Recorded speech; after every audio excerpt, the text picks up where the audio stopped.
Darlings, forget your stiff Prussian parades. The German Kaiserreich was 47 years of spiked helmets hiding the spikiest bedroom secrets in Europe. Think Downton Abbey, rewritten by the Marquis de Sade with extra sauerkraut and a military band playing the soundtrack. Smash subscribe like a Junker smashing champagne over a ballerina's tutu and whisper below, are you watching this over breakfast currywurst in Berlin or 3 a.m. Maggi in Karachi? Picture 1871.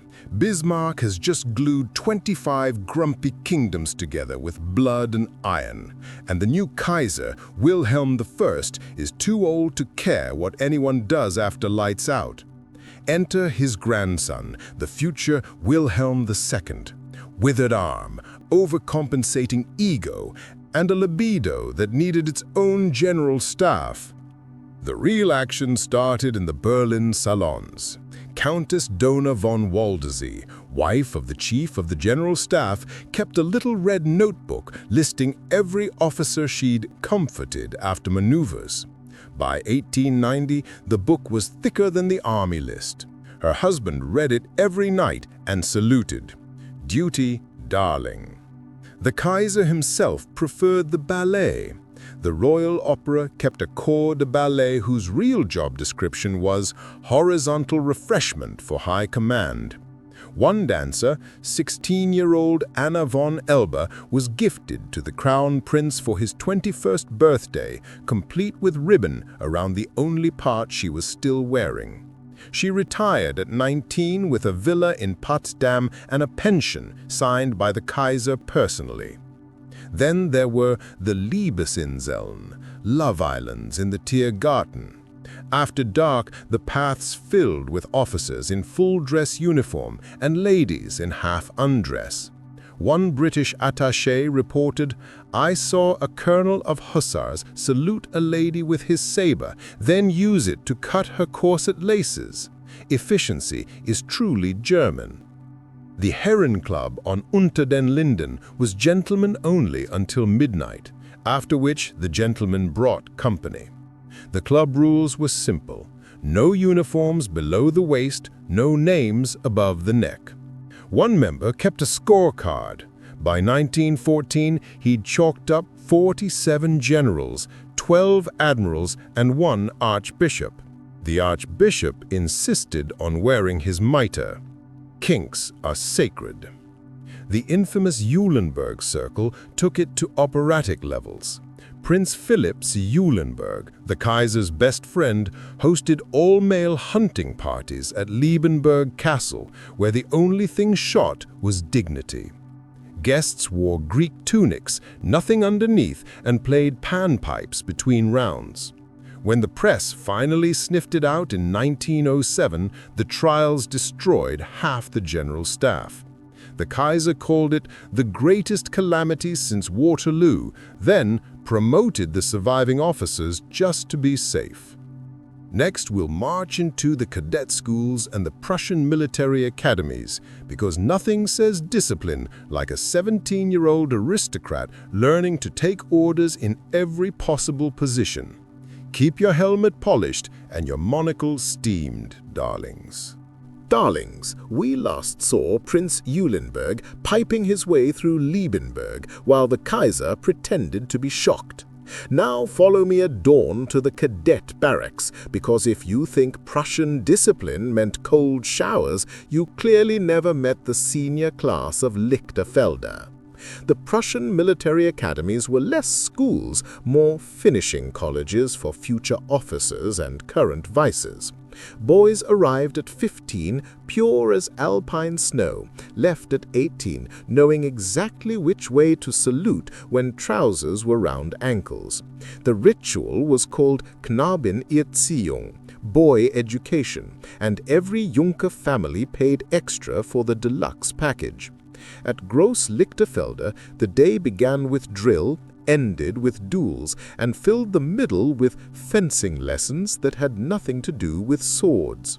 The older cadets chose a schmusling from the new intake and taught him obedience the old-fashioned way. One cadet wrote home, My schmusling salutes beautifully now, both hands behind his back and knees very wide. Mama framed the letter. The Kaiser inspected every year. Tradition demanded the graduating class present him with a living tableau of Greek warriors. Translation: 20 naked 18-year-olds oiled and arranged like statuary while His Majesty walked the line with a riding crop. He always promoted the best posed to lieutenant on the spot. Meritocracy, darlings. Then came the mensure, academic fencing, where students slashed each other's faces for lifelong scars. After the blood came the balm. The University Corps kept private rooms above the beer holes where the wounded were comforted by willing fraternity brothers. One surgeon reported stitching more backsides than cheeks. He sent the bill to the War Ministry under training expenses. The Schwarz Corps at the Kriegakademie took it further. The commander, General von Tresco, installed a secret apartment linked to the dormitories by underground passage. Every Friday, the prettiest cadets were invited for private instruction. Those who graduated with honors also graduated with syphilis. The general called it character building. The boys called it Friday. The real masterpiece was the Schwarz Corps at the Kriegakademie. Elite officer candidates swore an oath of silence, then spent 3 years perfecting every order from attention to at ease in ways the drill manual never printed. One graduate later wrote, "I learned to take a command standing, sitting, or bent double. My final examination lasted 4 hours and involved the entire examining board." He passed with distinction and a limp. The Kaiserin pretended not to notice. She simply moved to a different palace wing and took up embroidery, very pointed embroidery. Next, we'll sneak into the Kaiser's own yacht club and the all-male Baltic cruises where the Imperial Navy really let its colors fly. Keep your epaulage shiny and your secrets shinier, darlings. Darlings, we last left the Kriegsakademie limping proudly into commission. Now hoist the anchor and follow me aboard the imperial yacht Hohenzollern, because when the Kaiser wanted fresh air, he took the entire Baltic fleet and every pretty midshipman who could fit into dress whites. Every July, the Kaiser's Nordlandreise set sail from Kiel, a flotilla of battleships, yachts and destroyers, officially to inspect the fleet, unofficially to inspect everything else. The official log read maneuvers, the unofficial log read maneuvers. Officers called it the Schwimmende Liebesakademie, Floating Love Academy. On board, the rule was simple. Below the rank of captain, everything was permitted. Above the rank of captain, everything was watched. The Kaiser prowled the decks in admiral's uniform and a permanent grin, picking favorites like sweets from a jar. One 19-year-old cadet from the von Moltke family was summoned to the Imperial cabin at 2 a.m. for navigation lessons. He returned at dawn with a promotion to lieutenant and a bite mark shaped like the imperial crown. His mother sent thank-you flowers. The lower decks were pure anarchy. Hammocks swung in perfect rhythm with the ship. Sailors played Find the Ensign in the coal bunkers and pinned the medal on the midshipman in the torpedo room. One stoker swore the engine room got so steamy from more than just boilers. The chief engineer simply adjusted the pressure gauges and looked the other way. The island stopovers were legendary. At Swinemunde, the fleet anchored in the local boys' choir was invited aboard to sing for His Majesty. They sang, then they stayed the night. The Kaiser tipped the choirmaster 100 marks and a signed photograph, back view only. The photograph still hangs in the Hohenzollern Naval Museum next to the caption, Cultural Exchange. The Kaiser's personal photographer captured everything on glass plates, then developed them in the dark room with the door locked. The negatives were stored in a safe labeled State Secrets.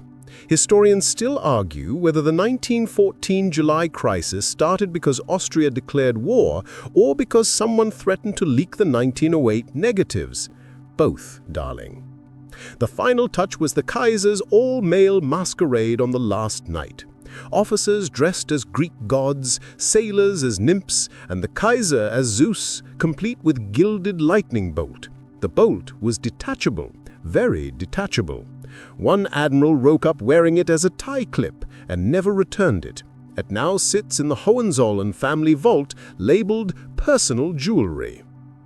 Next, we'll descend into Berlin's underground clubs, where even the Kaiser's own bodyguard traded pickelhaubers for leather, and the word discipline took on a whole new marching order. Keep your sword unsheathed and your monocle fogged, darlings.